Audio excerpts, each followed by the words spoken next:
So this is going to be our first video lecture, and it's going to be about the history section that you were assigned in the medieval period book. So I'm going to cover things from that section that you read, but I may also be adding things from other sources to sort of flesh out your understanding of this particular period. So this is why I've decided to basically give you a video lecture so that I can include material from other sources without assigning you to read them, basically. So I've done this as a PowerPoint so that you can take notes as if you were receiving this in a classroom setting, because I may be saying things that are not in the PowerPoint that you may want to jot down, or you may want to add your own, notes, to whatever you're writing down. Maybe you say, oh, well, hey, this is really interesting and I want to look into this further. So I felt that this was the most expedient way to get the information to you and to allow you to take the most comprehensive notes. If I just gave you the PowerPoint, then it's not as fleshed out.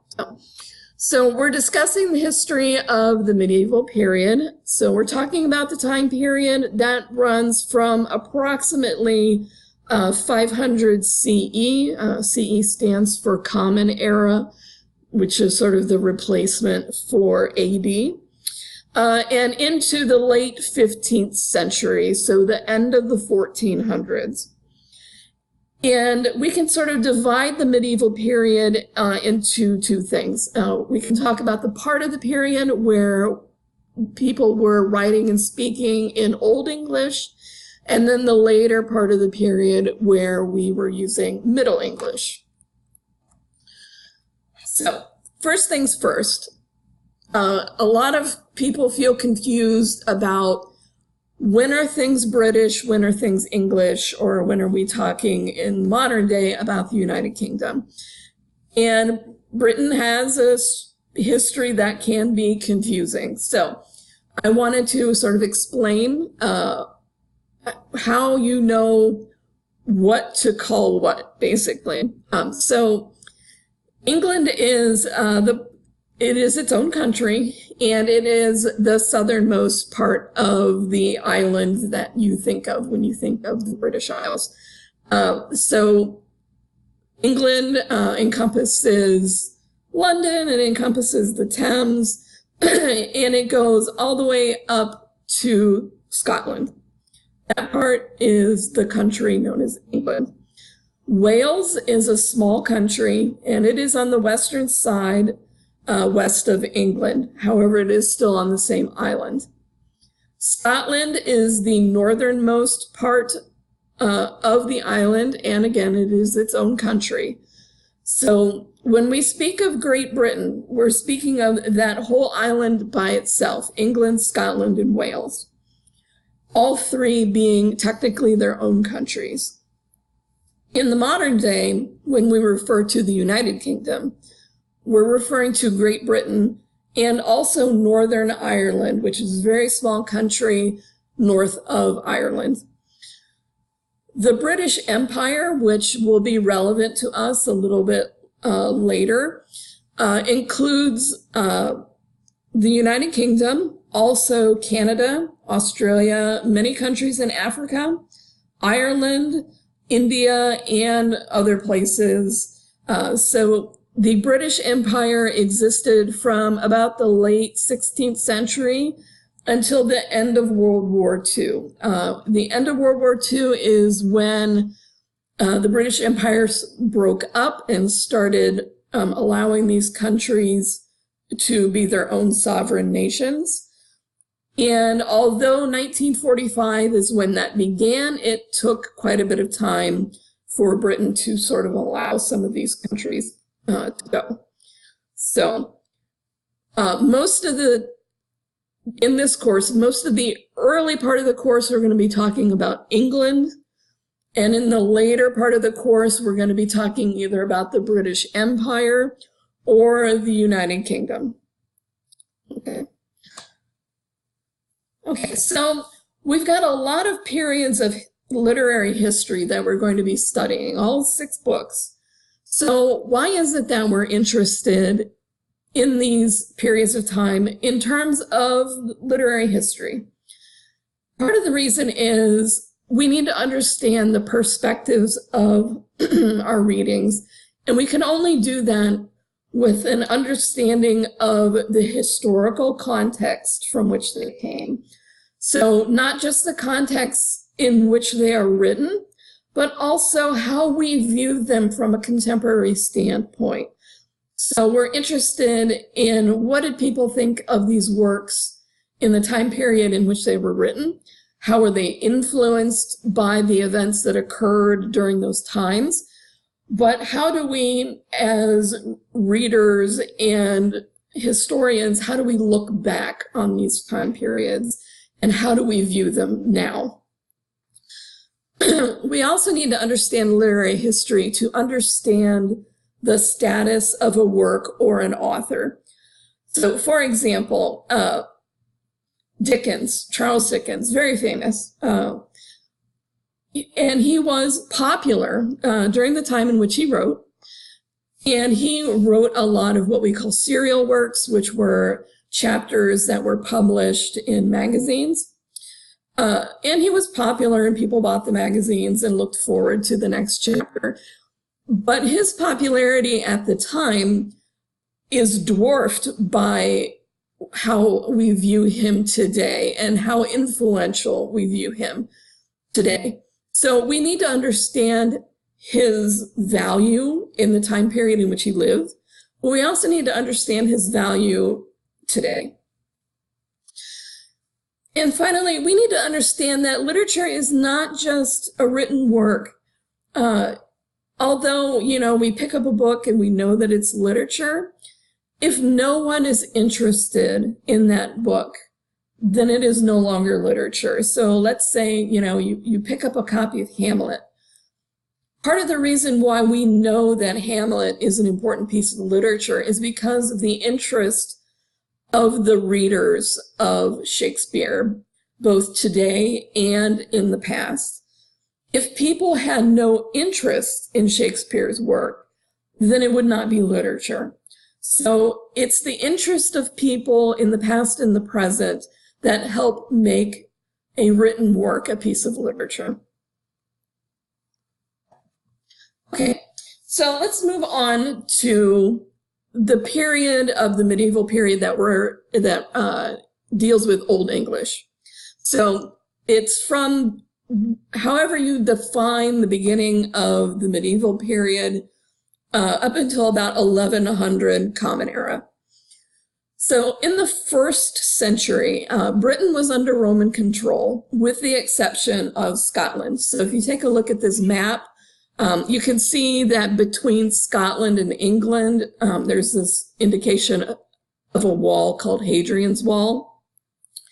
And Hadrian's Wall was erected by the Romans to keep 2 groups, the Picts and the Scots, from invading England. So Hadrian's Wall is basically a vestige of Roman control in Great Britain. So they ruled, Romans controlled Britain for about 4 centuries. And then the Angles, the Saxons, and the Jutes started invading England.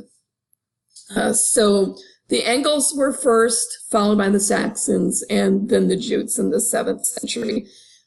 And even though Rome was under, was the ruling power in what they call Britannia, or what we know as England, most of England was populated by little tribes here and there that were Celtic in origin. And the Roman control didn't bring these kingdoms together in a unified way. So most of these little kingdoms were just sort of all over England. So when the Angles and the Saxons and the Jutes came in and started occupying England, a lot of these little tribal kingdoms moved west into what we now call Wales. And that would be sort of this western part west of London on that map. And these Britons that moved into Wales spoke a German dialect, or what we would call Indo-European. And this is this sort of indicates the connection between English and German languages. So if you've ever heard German, or if you've ever heard Dutch, you can hear similarities between English and those other two languages. And the reason is they have a common language ancestry that's called Indo-European. So when the Anglo-Saxons moved in and started to take control, they spoke what was not what we now refer to as Old English. And so they basically ruled the area, but they did have other invaders come in, such as the Vikings in the 8th century, because the Vikings were sort of making their way across this northern part over into Iceland and Greenland, and then over into North America. Okay, so most of the works of Old English were lost. And while it's not unusual to lose, old works of literature because the paper degrades or, fires or things like that, in this case, it was actually because Henry VIII went on a rampage destroying monasteries in the 16th century. So if you remember your European history, you remember that Henry VIII became very angry with the Catholic Church because he was denied the ability to get a divorce. And so then he decided in retaliation he would form his own church. So obviously he did not want Catholic monasteries remaining in England. So because of the actions of Henry VIII, we lost a lot of these Old English works. And most of what did survive comes from an area called Northumbria. I'll go back. So Northumbria is sort of this very northern part of England, below Hadrian's Wall. And so most of the writing that we do have comes from this Northumbria region. So the very earliest English poet that we're aware of was called Caedmon. And Caedmon was a sheep herder, and he was illiterate. So he was incapable of writing down his own works. However, he spoke them to Saint Bede, whom hopefully you've read about, who recorded his poem for him. And according to Saint Bede, the words that he spoke as an illiterate man were too intelligent for him to have known on his own. So Saint Bede felt that there was some kind of divine intervention going on with this poem. So I would like you to pause this video for a moment, and if you go to the Moodle page, take a moment to listen to the reading of Caedmon's hymn in Old English. It's only about a minute. And what I'd like you to do, they put the words up so that you can see what they look like in Old English. But I'd like you to listen and see if you can catch the similarities between some of these Old English words and the English that we speak today. So I'll give you a moment, pause this video, take a moment to listen to this reading, and then we'll move on.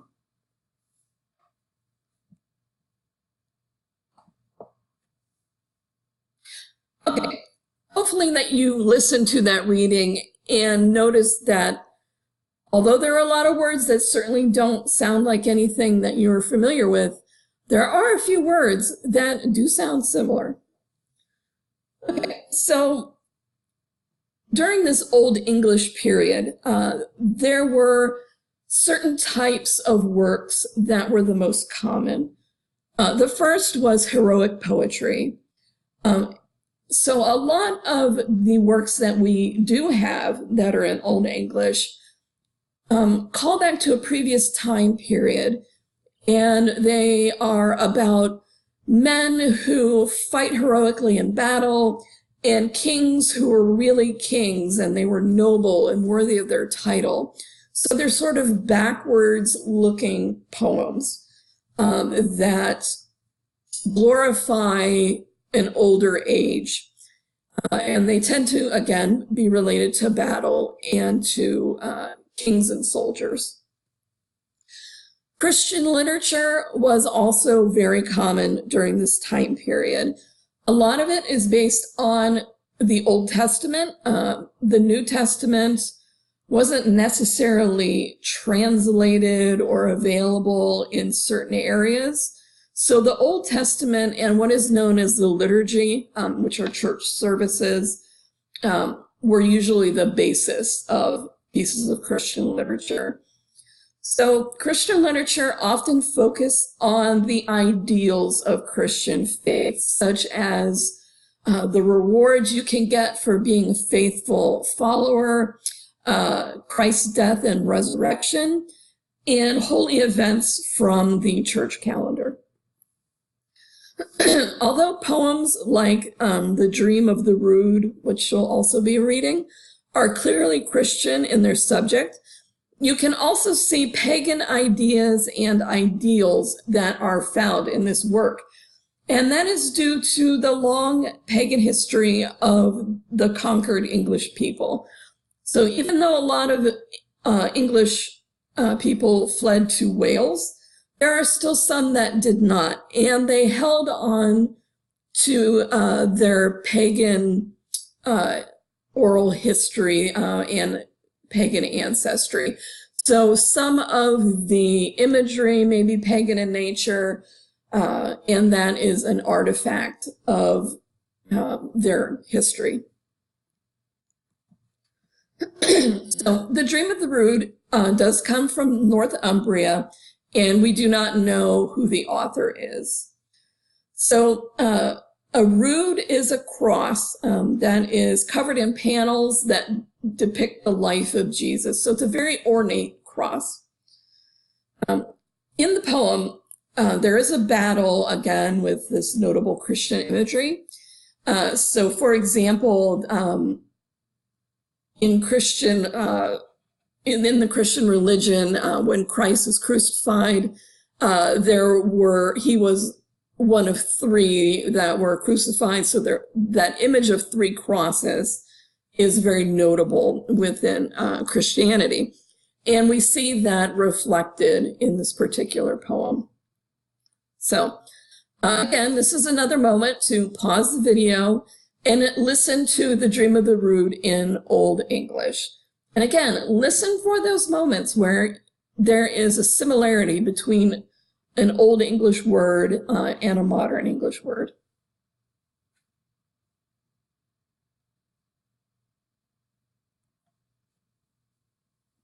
Okay, so moving on, this now is a reading that is not due until next week. So everything from here on out relates to next week. However, you can either pause at this point and save this for week 3, or you can continue on and continue to listen to the lecture. So the first epic in Old English is Beowulf. So it's an epic in the same sense that the Iliad and the Odyssey are epics, but it's not nearly as long as those two works. We think it was composed in the 9th century, so the 800s, but again, we don't know who the author was. And one of the interesting things about Beowulf is, even though it's obviously an English work, it does not take place in England. So it concerns three groups of people, the Danes, or the people of Denmark, the Swedes, who are from Sweden, and the Geats, who are a people that live in the southern part of Sweden. Beowulf is the nephew of the king of the Geats, and then Beowulf eventually becomes king himself. And we think that this reflects a historical event that occurred in 521, where the king of the Geats, Beowulf's uncle, goes into battle and is killed. However, instead of it being sort of a historic retelling of a real battle, this particular epic involves a monster known as Grendel. And Beowulf finds himself having to face and defeat Grendel, the monster of the tale. And so this is, again, sort of a component that is common in epics, where a heroic protagonist like Beowulf has to face an inhuman monster of some kind. So there's a lot of themes in Beowulf. One clearly is heroism, and it's particularly the heroism of kings or leaders. There's also betrayal of a king or a leader. Grendel can be seen as a betrayer. There's a lot about the importance of familial relationships. So we have these relationships between the Danes, the Swedes, and the Geats, but also of those royal families within those groups. Beowulf talks about the limits of man, and also about concepts of vengeance. Okay. Moving on to other types of literature that occur within this time period. One are elegies, and you'll be reading some elegies next week. So elegies are dramatic monologues that express some kind of passion. So you can have heroic elegies, which might talk about battle, or love elegies, which are obviously about some kind of love interest. So those are two types of elegies that are common. Another type of literature that is common within this period is battle poetry. So these are poems that are meant to recall battles that have already happened. And instead of being a memorial of an important battle, they were actually recited prior to fighting to muster and inspire soldiers. So it would be a poem about a battle that had already happened, but you would read them before going into a new battle in order to work yourself up and inspire yourself. Okay. So moving on, we're moving into the Middle English portion of the medieval period. The Middle English era starts with the conquest of England by William the Conqueror of Normandy. So this occurred in 1066, and William the Conqueror, or he's also called William the Bastard, came from Normandy, which is a area of France, so right in this area right here. So in a series of attempts and attacks, William the Conqueror eventually conquers England, and he became king. And when he became king, he brought the notion of feudalism to England. So if you've taken Western civilization or European history, you'll remember that feudalism is the idea that land is owned by a lord and serfs live upon that land, and they pay money or homage to the Lord in order to live on the land and work it. So this is a fairly big change to the way life has been in England up until this point. So not only did William the Conqueror bring this big change to England, he also brought a lot of changes to language. And with those changes to language, literature became disrupted. So since he was from France, when he took over, the court became French, and French became sort of the official language. And often that language is referred to as Anglo-Norman. So it was sort of a blend of the version of French that they spoke in Normandy, but also there was some English mixed in there as well. Latin remained a common language. Oops. And since the English people themselves were still sort of fragmented, there were a lot of English dialects. So within the city of London, you might have multiple dialects, depending on whether you lived on the north side of London or whether you lived south of the Thames. So there were a lot of dialects going on in English, and that played into that disruption of literature. So because all these things were happening with literature, now we see a lot of cases where people had bilingual or trilingual homes in order to deal with the fact that there were so many languages going on within the country. So knowing French, Latin, and some version of English was not uncommon at this point in time.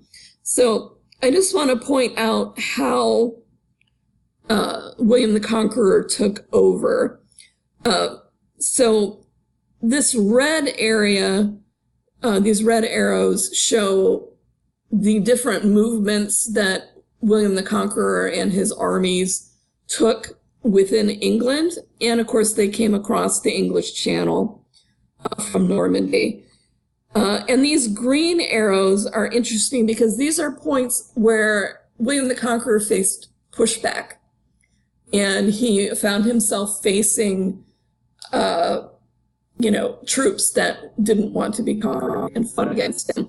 So we can see that Wales, or these, what they're calling Welsh principalities, stayed out of his rule, and Scotland did as well.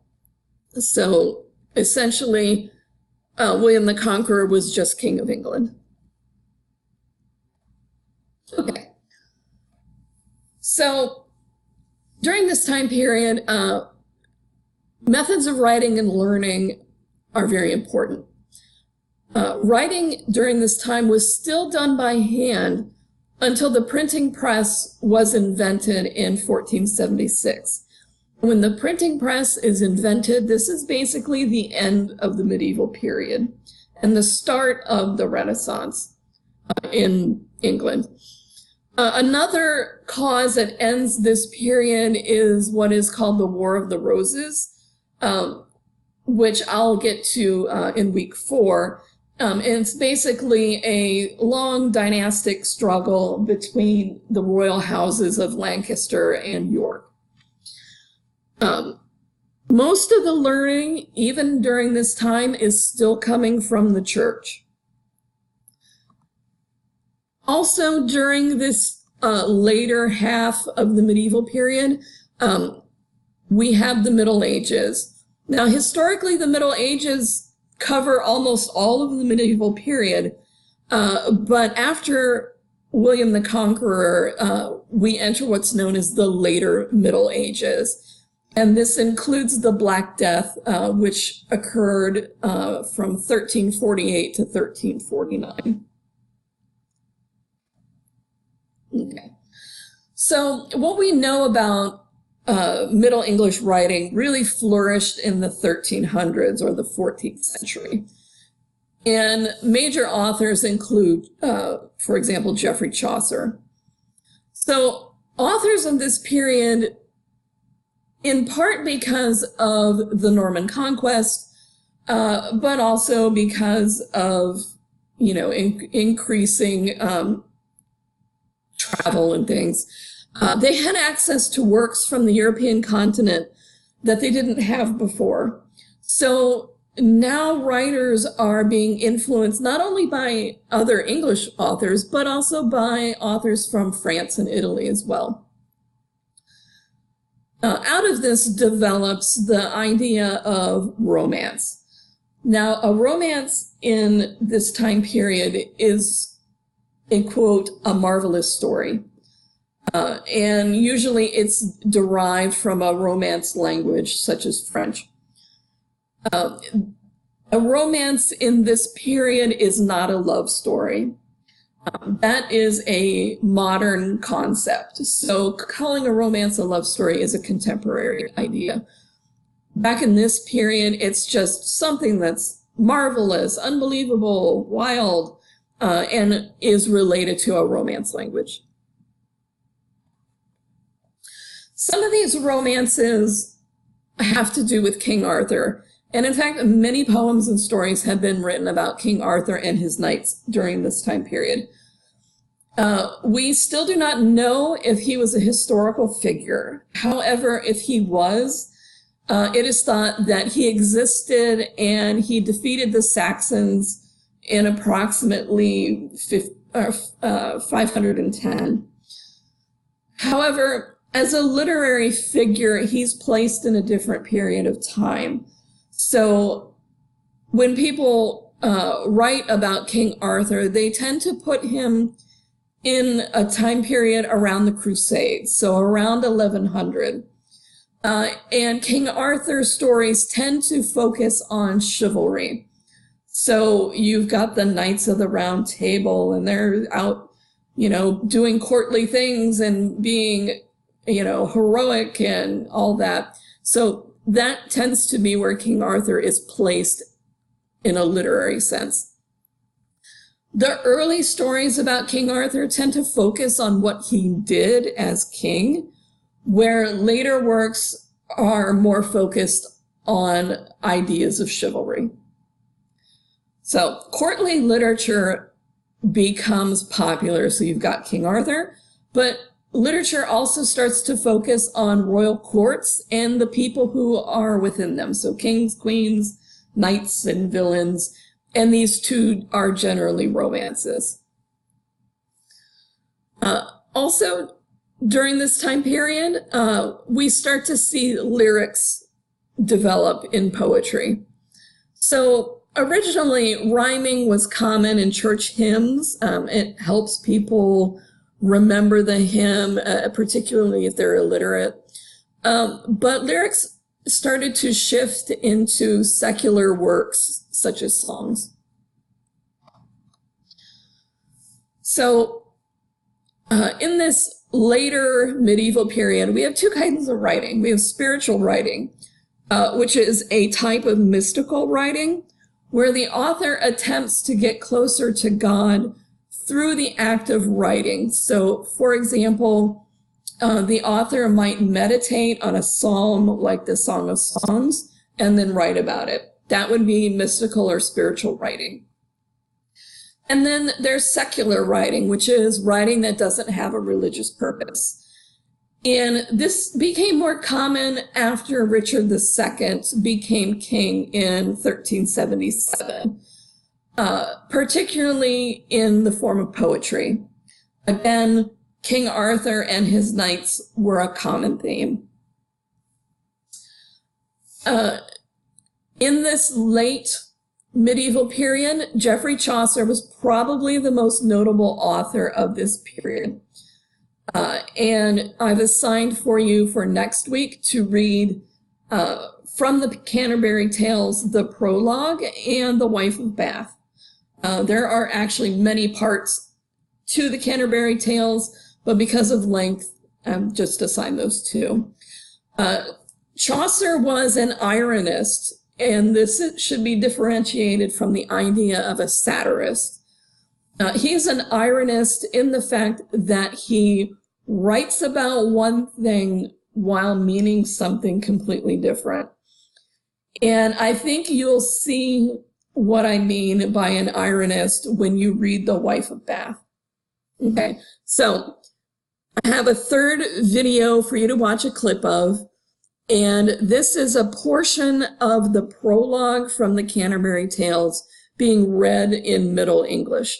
So again, Middle English is a little closer to Modern English. So listen to that Middle English and see where you can see connections to Modern English. So take a moment, pause this video, and click on that link.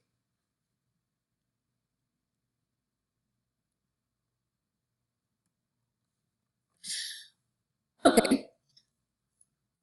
In this later half of the medieval period, drama becomes important.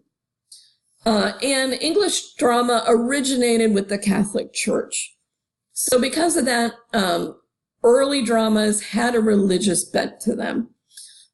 There were things called miracle or mystery plays, which were religious plays that were performed by town guilds.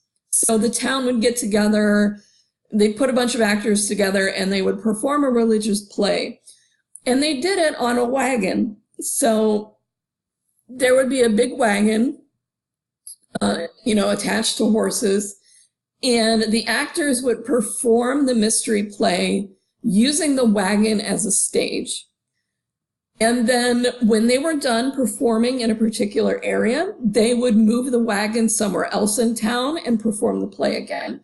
So it allowed the play to be performed in different locations within a city. Another type of play is a morality play. And morality plays tend to focus on a single individual. So it's usually about either that person's virtue or their vice. So an example would be Dr. Faustus, where, you make a deal with the devil and that kind of thing. So it's about vice. So once we get to the end of the medieval period, we're going to move into the English Renaissance. All right, so that is all I have for you for this history lecture. So when you are taking a look at these works that I've assigned for you, like for example, The Dream of the Rood is one of the things I asked for you to read. Look at it within its context. It's in the Old English part of the medieval period. Who was in control at this time? What was the language that they were speaking? What was, so what's the historical context of this? And, you might take note of the fact that because of when it was written, it is focused on religion. Okay, so that is all I'm going to cover in this video, and I would like you to take a look at the short video that is about your discussion board assignment, and also how to write a reading response. Okay. All right. So hopefully that was helpful to you, and email me if you have any questions.